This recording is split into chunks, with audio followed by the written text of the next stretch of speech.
Et maintenant, avec un direct du droit et un crochet du gauche, il doit tenir bon, sinon le combat s'arrête. Il s'effondre. Oh, il est blessé. Mike Tyson, l'indiscutable champion du monde des poids lourds, qui autrefois terrifiait ses adversaires à travers le globe, a perdu sa liberté, ses titres et son aura d'invincibilité en 1992. Condamné et emprisonné pour 6 ans, le combat en prison était différent. C'était une question de pure puissance et de psychologie, sans arbitre, gants ou règles. Ironiquement, Tyson a d'abord évité la violence, gagnant le respect par ses manières plutôt que par ses points. Cependant, une tension bouillonnait sous la surface dans un environnement basé sur la domination. Un combat brutal se préparait, et lorsqu'il a finalement eu lieu, il est devenu une légende. De champion à prisonnier, la chute de Tyson. En 1992, Mike Tyson était le champion incontesté des poids lourds, une célébrité mondiale dont les combats généraient des millions de dollars et un phénomène culturel dont le simple nom intimidait ses adversaires. Iron Mike représentait le champion ultime dans la boxe professionnelle. Puis, dans un tournant choquant, il fut accusé d'agression sur une jeune femme et traduit en justice.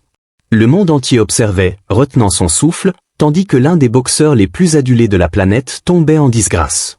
Était-il vraiment coupable? Allait-il en prison? Au fil des années, le boxeur a maintenu son innocence. Mais le jury l'a déclaré coupable d'agression et lui a infligé une peine de 6 ans de prison.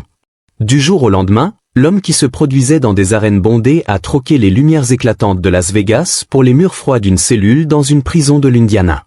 Le passage de la royauté de la boxe au prisonnier numéro 922 335 fut brutal pour Tyson. Quelques mois plus tôt, il menait une vie de célébrité ultime, avec des jets privés le transportant entre ses résidences, un entourage personnel répondant à tous ses besoins, et l'admiration de millions de fans à travers le monde. Mais sa popularité n'avait plus aucune importance lorsqu'il se réveillait chaque matin face aux murs impersonnels du centre de jeunesse de l'Indiana, plus tard renommé établissement correctionnel de Plainfield. Dans un système conçu pour priver les gens de leur identité, les points qui lui avaient rapporté 30 millions de dollars en cachet n'étaient plus que les mains d'un autre prisonnier. Les responsables de la prison savaient que détenir un prisonnier aussi célèbre pouvait poser problème. Ils l'ont d'abord placé en détention protectrice, une forme d'isolement cellulaire destinée à le protéger des agresseurs potentiels ou de ceux qui pourraient le provoquer pour se vanter. Bien que cela garantisse sa sécurité physique, cette isolation engendrait une souffrance psychologique propre. L'homme habitué à être constamment observé passait soudainement 23 heures par jour seul dans une cellule de 1,8 m x 2,7 m, sans autre compagnie que ses pensées et ses livres. Le claquement des portes en acier et les cris sporadiques résonnant dans les couloirs remplaçaient les acclamations tonitruantes des arènes. Tyson occupait une place particulière dans l'administration pénitentiaire. Il était une légende vivante qui avait terrassé des champions du monde en quelques minutes. Certains prisonniers le regardaient avec admiration. D'autres y voyaient une opportunité de tester le champion et de gagner en crédibilité dans la rue. Ils pouvaient sentir la tension chaque fois qu'il entrait dans les zones communes. Plus tard, les gardiens ont rapporté que d'autres détenus évaluaient discrètement Tyson, décidant s'ils devaient lui parler avec respect ou le confronter. Être l'homme le plus dur de la pièce était au cœur de l'identité de cet homme. Cette surveillance constante exigeait une nouvelle forme de discipline, souvent synonyme d'isolement. Plus difficile encore que l'enfermement physique était l'ajustement psychologique. Être l'homme le plus redoutable de la planète, prompt à s'enrager et encore plus rapide à frapper, était le fondement même du caractère de Tyson. Cette même fureur pourrait avoir des conséquences fatales en prison. Il devait maîtriser l'art subtil de la politique carcérale, comment exiger le respect sans recourir à une violence inutile et qu'en reculer. Cela allait à l'encontre de tous les instincts qui l'avaient conduit au succès dans le ring. Plus tard, d'anciens détenus ont raconté avoir vu Tyson contrôler délibérément son tempérament face à des provocations. Un véritable combat pour un homme habitué à des résolutions rapides et violentes. Ironiquement, Tyson a trouvé un ordre et un temps de réflexion en prison, chose qu'il n'avait jamais eue dans son existence trépidante à l'extérieur. Il s'est mis à étudier la philosophie et l'histoire avec une ferveur qui a même surpris ses gardiens, après avoir été séparé des flatteurs et des profiteurs qui l'entouraient durant son ascension. Ces nouveaux manuels d'instruction étaient les écrits de Malcolm X, Sun Tzu et Niccolò Machiavel. Pour trouver un sens en dehors de la violence qui avait caractérisé sa vie, il méditait et étudiait même d'autres religions. Cette illumination intellectuelle a marqué le début d'une métamorphose personnelle qui perdurerait bien après sa libération. Pour un athlète de haut niveau, la prison représente un lourd tribut physique. La condition physique légendaire de Tyson a décliné en l'absence d'installation d'entraînement adéquate. Contrairement aux salles de sport de pointe et aux entraîneurs compétents qui avaient affûté ses talents, sa routine en prison consistait en des pompes, des abdominaux et de la boxe fantôme dans sa cellule. Il a commencé à perdre la vitesse fulgurante de ses mains et le timing précis qui le rendait si redoutable. Les experts en boxe se demandaient si 3 ans sans entraînement approprié avaient irrémédiablement endommagé ses compétences. Mais alors que les médias se concentraient sur sa forme physique, Tyson luttait contre d'autres types de démons. La vie en prison était un combat constant pour lequel il n'avait jamais été formé. Et bientôt, il devrait entrer dans une arène différente pour le combat le plus brutal de sa vie. La vie derrière les barreaux, un autre type de combat. En 1992, les portes d'acier se sont refermées derrière Mike Tyson, l'enfermant dans un univers où ses ceintures de champion n'avaient aucune signification. Les règles de la prison étaient totalement différentes de celles du monde de la boxe qu'il avait dominé. Pas de gants pour amortir les coups, pas d'arbitre pour maintenir l'ordre, pas de compte de 10 pour vous sauver lorsque vous touchez le sol. C'était l'existence la plus élémentaire, où le respect devait être gagné, non donné. Cependant, dans des interviews ultérieures, Tyson qualifierait ces années comme « les meilleures 3 années de ma vie ». Cela semble impossible au premier abord. Comment un homme qui a vécu dans des jets privés et des pentouses pouvait-il trouver la tranquillité dans une cage de 1,8 mètres x 2,7 mètres? La réponse réside dans la simplicité brutale de la vie en prison. Pour la première fois depuis des années, Tyson était libre des escrocs, des flatteurs et de ceux qui cherchaient à profiter de lui. La routine a remplacé le chaos de la célébrité. Se lever, manger, travailler, dormir. Pas d'interview, pas de caméra, pas de responsabilité. Juste du temps pour réfléchir. Il a rapidement assimilé les règles non écrites de la cour. La réputation était cruciale, mais elle ne reposait pas sur la richesse ou la célébrité comme dans le monde extérieur. Elle dépendait de votre comportement. Malgré son image intimidante, Tyson a adopté une approche surprenante, une confiance calme. Il ne se vantait pas. Il n'utilisait pas son influence à la légère. Il écoutait. Il observait. Et il parlait avec un calme calculé qui exigeait le respect sans formuler de demande. La politique en prison était une danse délicate. Chaque échange avait une signification. Un regard mal interprété ou une parole irréfléchie pouvait dégénérer en violence. Ayant passé sa carrière à laisser libre cours à sa colère dans des explosions contrôlées, Tyson devait maintenant apprendre à se réguler. Ici, il n'y avait ni rounds ni pauses. Les conflits se terminaient par des coups de couteau ou un isolement cellulaire, pas par une cloche. Cependant, la prison n'était pas un monastère. La tension était toujours latente. Les prisonniers le mettaient à l'épreuve, certains par orgueil, d'autres par curiosité. Ils cherchaient à vérifier la véracité de la légende. Les détenus le coinçaient lorsqu'il lisait, le fixaient pendant qu'il mangeait. Certains allaient jusqu'à faire des commentaires subtils sur ses muscles qui rapetissaient sans ses précieux chaque protéiné. Mais Tyson gérait ces situations avec prudence. Il ne reculait pas, mais évitait également les escalades inutiles. Souvent, un regard, une voix basse ou la menace implicite de représailles suffisaient. Les gardiens l'observaient attentivement. Il savait qui il était et ce que sa présence signifiait dans l'environnement instable de la prison. Certains attendaient qu'il fasse un faux pas, tandis que d'autres lui témoignaient un respect prudent. Tyson jouait le jeu. Il respectait les règles. Il effectuait ses tâches en prison sans protester. Il baissait la tête. Tout le monde comprenait que Mike Tyson restait un champion malgré sa discipline. Ce n'était pas une façade de sérénité assurée. L'électricité était toujours là, mais contrôlée, contenue, et cela suffisait dans un environnement où la perception était synonyme de survie. Les tensions du confinement. Jusqu'à ce que ça ne suffise plus. Lorsqu'une agression au couteau a eu lieu, l'équilibre délicat de la prison fut bouleversé. Des cris soudains, un éclat de métal dans la cour, et l'image horrifiante du sang éclaboussant le pavé se sont enchaînés rapidement. En quelques minutes, l'ensemble de l'établissement fut mis en confinement. Ce qui avait commencé comme un protocole de routine, quelques jours de restriction de mouvement pendant que les autorités enquêtaient, s'est transformé en un emprisonnement prolongé de plusieurs semaines qui a mis à rude épreuve la santé mentale de chaque homme. Ce changement soudain d'événements fut particulièrement choquant pour Tyson. Les heures soigneusement planifiées qui donnaient un sens à sa détention ou les visites à la bibliothèque, le temps dans la cour pour l'exercice, et les brèves mais essentielles interactions humaines qui rompaient la routine avaient disparu. Il ne restait plus que la cellule, les mêmes 4 murs, le même petit lit, le même cycle mental incessant et impitoyable. Il essayait de lire à la faible lumière, mais les mots se brouillaient après des heures à fixer les pages. La méditation devenait difficile lorsque les hurlements furieux de centaines d'hommes en cage emplissaient l'air. L'état physique se détériorait chaque jour. La chaleur estivale transformait le bloc en fournaise sans climatisation, faisant des cellules des étuves puant la sueur et le désespoir. Les douches, lorsqu'elles étaient autorisées, étaient le seul moyen d'échapper à la chaleur oppressante. Des infractions mineures, comme quelqu'un passant trop de temps au lavabo ou un gardien prenant trop de temps pour répondre à une demande, faisaient monter les tensions. Alors que les nouveaux et les détenus expérimentés souffraient sous le confinement constant, la hiérarchie carcérale habituellement rigide commençait à s'effriter. Pour rester sain d'esprit, Tyson se surprenait à adopter des comportements étranges. Il comptait les fissures dans les carreaux du plafond. Il mémorisait le motif précis de corrosion sur les barreaux. Il créait des routines d'entraînement complexes en utilisant uniquement son poids corporel et les quelques mètres carrés d'espace disponibles. Mais l'isolement le jouait mentalement.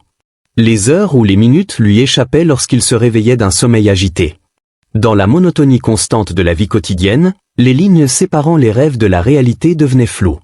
Une provocation a eu lieu lors d'une des rares occasions où des douches surveillées étaient offertes. Une voix, suffisamment ambiguë pour éviter un conflit direct mais assez forte pour être entendue, lança « Je parie que ton pantouse te manque maintenant ». C'était un test délibéré de la colère notoire de Tyson, et les mots eux-mêmes importaient moins que leur intention. Les autres prisonniers ont perçu le défi et se sont raidis. Les gardiens ont discrètement ajusté leur position, anticipant un conflit. On aurait dit que la prison entière retenait son souffle. Le champion allait-il enfin craquer ? Mais ce n'était pas le moment de perdre patience. Alors que l'eau coulait sur lui, Tyson maintenait une expression soigneusement neutre. Il avait appris à ses dépens que les disputes en prison se terminaient rarement à l'amiable. Il n'y avait ni arbitre ni juge pour arrêter un combat ici. Chaque comportement avait des répercussions en cascade. Peine prolongée, perte de privilèges ou pire. Il ne pouvait pas risquer d'étendre son confinement pour une provocation de quelqu'un qu'il ne connaissait même pas, encore moins dont il se souciait. Cependant, la douleur constante érodait son contrôle de soi soigneusement cultivé. La façade de sérénité s'amincissait, et la pression derrière elle augmentait avec chaque jour de confinement. Dans sa cellule, Tyson regardait ses mains, celles qui avaient rapporté des millions de dollars dans le ring et assommé des combattants légendaires en un instant. Elles lui semblaient étrangement étrangères maintenant. Des armes de destruction massive sans exutoire autorisées ici. Il les ouvrait et les fermait, se remémorant le poids des gants et des bandages, le rugissement tonitruant des foules, et la finalité nette d'un coup de knock-out. L'ensemble de l'établissement semblait vibrer d'une tension non dépensée. Alors que le confinement atteignait sa 3e semaine, la fréquence des petits conflits augmentait. Les réactions des gardiens devenaient de plus en plus brutales. Une impression de violence imminente flottait dans l'air même. Et pendant tout ce temps, cette voix continuait à sonder les faiblesses, provoquant et attendant l'explosion anticipée. Comme de la vapeur dans un récipient scellé, la pression augmentait. Tyson pouvait le sentir dans la tension constante de ses épaules, dans sa mâchoire crispée, et dans les cauchemars violents qui le faisaient transpirer la nuit. Il savait que quelque chose devait changer rapidement, sinon il exploserait. Et quand cela arriverait, les seules questions seraient quand et à quel point ce serait terrible. Le plus grand adversaire de Tyson à ce jour n'était pas un autre combattant, mais sa capacité à exercer un contrôle de soi dans la chaleur oppressante du confinement, où les tempéraments s'érodaient et les provocations croissaient. Prévaloir dans ce conflit interne devenait plus difficile chaque jour, jusqu'à ce que cela devienne tout simplement impossible. La confrontation qui a tout changé. Dans ce qui deviendrait l'un des événements les plus discutés de l'incarcération de Tyson, plusieurs témoins ont attesté qu'un détenu a délibérément provoqué Mike Tyson pendant le confinement prolongé à l'établissement correctionnel de Plainfield, dans l'Indiana. Bien sûr, ce n'était pas la première attaque. Les gardiens correctionnels et autres détenus décrivent une campagne planifiée de harcèlement verbal, visant à tester la colère légendaire de l'ancien champion des poids lourds. Selon des sources, il y avait une claire escalade dans les provocations. Ce qui avait commencé comme des remarques légères sur la position célèbre de Tyson est devenu de plus en plus hostile et personnel. Selon les directives du département des corrections, un ancien détenu, James Hare, se souvient, c'était une guerre psychologique, pas seulement des paroles en l'air. Les hommes savaient exactement quel bouton presser, et ils les pressaient.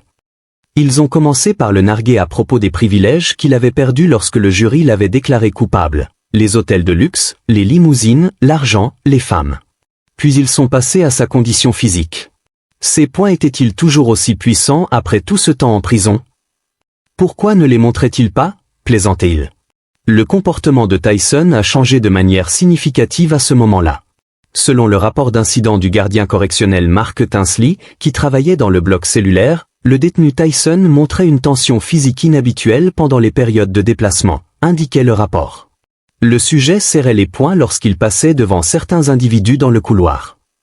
Les problèmes de contrôle des impulsions bien connus de Tyson, combinés aux circonstances du confinement prolongé, formaient un mélange potentiellement explosif. Comme l'avaient averti les experts psychiatriques de la prison, selon l'évaluation du docteur Helen Shore réalisée 2 semaines après le début du confinement, les prisonniers notables rencontrent des stress particuliers en détention. La pression psychologique s'accumule en raison des défis constants à leur statut. La dernière provocation, selon les témoins, a eu lieu près des douches, là où les caméras de sécurité avaient des angles morts. 3 récits différents de détenus affirmaient que l'agresseur avait mentionné les problèmes juridiques de Tyson dans ce qu'une source a décrit comme « l'attaque la plus personnelle à ce jour ». Un détenu a décidé de se moquer de l'accusation qui avait envoyé Tyson en prison, l'agression d'une jeune femme. Apparemment, il a demandé si Iron Mike se sentait fort en s'attaquant à des personnes plus faibles. Aurait-il fait la même chose avec un homme de sa taille? A-t-il nargué? Karl Mandé, ancien superviseur du bloc cellulaire, se souvient de l'immédiat après coup, l'atmosphère a changé. Tout le monde s'est arrêté de bouger. On sentait que quelque chose allait se passer. Plus tard, les données de sécurité révèlent un décalage étrange de 17 minutes entre la réponse du premier gardien et la conversation verbale, ce qui soulève la question de savoir si le personnel a délibérément laissé les choses se produire. Et quand elles se sont produites, toute l'institution a réalisé que Mike Tyson pouvait être épuisé, démotivé et plus lent qu'à l'accoutumée après tout ce temps en prison. Mais il restait Iron Mike, et quelqu'un allait regretter de s'en être pris à lui. Le knock-out dans la cour de prison. Selon de nombreux témoignages de témoins oculaires et les dossiers de la prison, Mike Tyson a porté l'un des coups les plus dévastateurs de sa vie, non pas dans un ring de boxe, mais alors qu'il était incarcéré à l'établissement correctionnel de Plainfield, dans l'Indiana. Un détenu aurait poussé Tyson trop loin avec des provocations verbales persistantes pendant le confinement prolongé, ce qui a conduit à l'événement après des semaines de tension croissante. La confrontation a duré moins de 3 secondes, selon les documents disciplinaires obtenus par des demandes d'information publique. Les enquêteurs ont examiné les images de surveillance et ont vu le célèbre direct du droit de Tyson frappé avec une précision chirurgicale. La victime a nécessité 14 points de suture pour refermer des lacérations faciales, a perdu 2 dents et a souffert d'une fracture déprimée du zygomatique. Selon les documents médicaux, des spécialistes en biomécanique ont finalement calculé que la force de l'impact dépassait 1200 livres, environ 544 kg, ce qui, malgré 3 ans sans entraînement professionnel, était presque identique aux mesures de Tyson à son apogée. Selon le témoignage des gardiens correctionnels, un silence troublant a suivi le coup. Selon le récit d'un gardien, le détenu Tyson n'a pas célébré ni posé. Il est juste resté là, comme une statue, pendant que l'autre homme s'effondrait comme un sac de pommes de terre. Selon les dossiers hospitaliers, le prisonnier blessé a perdu connaissance pendant 38 secondes avant de reprendre conscience. Selon les psychologues de la prison, cet épisode a considérablement modifié la réputation de Tyson au sein de l'établissement. Après cette rencontre, il y a eu une baisse notable des contacts agressifs dirigés contre Tyson. Selon les rapports comportementaux ultérieurs, l'incident était techniquement irréprochable. Selon l'enquête médico-légale, les images fixes des caméras de sécurité montrent que le coup de Tyson suivait la même trajectoire que ses knockouts les plus célèbres dans le ring. Suivi parfait, alignement des épaules et rotation des hanches. Ce n'était pas une bagarre de rue. Un observateur de sport de combat qui a visionné la vidéo a souligné que c'était un athlète de classe mondiale démontrant exactement pourquoi il était autrefois l'homme le plus craint de la planète. Il n'a pas eu besoin de frapper l'homme une seconde fois. Un seul coup avait suffi pour faire taire ses railleries pour le reste de leur peine. Mais à cet instant, Tyson se demandait si cela suffirait aussi à le renvoyer en isolement cellulaire. En invoquant les réglementations sur la confidentialité, le département des corrections de l'Indiana a refusé de commenter si Tyson avait été soumis à des mesures disciplinaires. Cependant, selon les dossiers publiés, il n'a reçu qu'une punition modeste. Certains pensent que c'était parce que les responsables de la prison ont reconnu la provocation comme une circonstance atténuante. La prison vous apprend des choses, dirait Tyson des années plus tard dans son podcast, décrivant l'épisode avec sa franchise habituelle. L'une d'elles est que parfois, un seul coup peut transmettre plus d'informations que 1000 mots. L'équipe médicale du prisonnier blessé serait probablement d'accord. Selon les dossiers hospitaliers, il a eu besoin de 3 chirurgies reconstructrices et continue de souffrir de dommages nerveux. Cet incident sert de rappel saisissant de la prouesse physique de Tyson, même en prison, et une illustration terrifiante de la rapidité avec laquelle la violence de niveau professionnel peut changer l'équilibre du pouvoir dans un cadre correctionnel. Malgré l'insistance de Tyson sur le fait que c'était sa dernière altercation en prison, l'histoire de ce coup unique perdure dans les annales des établissements correctionnels. Les suites d'un coup légendaire. Au-delà de ce moment dramatique, le knock-out de Tyson dans la cour de prison a eu des conséquences profondes. Un consensus tacite a émergé au sein de l'institution dans les semaines suivant l'incident, il serait insensé de franchir la ligne que l'ancien champion des poids lourds avait tracée. Les gardiens correctionnels ont constaté que les interactions de Tyson avec les autres prisonniers avaient considérablement changé. Au lieu de tests et de défis subtils, il y avait désormais une révérence prudente. L'événement semblait avoir changé Tyson lui-même. Selon les psychiatres de la prison, cet unique acte d'agression contrôlé lui a paradoxalement permis d'adopter une vie plus tranquille derrière les barreaux. Maintenant que sa réputation était solidement établie, il pouvait se concentrer sur ses livres, son entraînement et l'auto-examen qui alimenteraient finalement son développement personnel. Plus personne n'oserait le défier. En 1995, l'aura de ce coup unique accompagna Tyson lorsqu'il quitta la prison.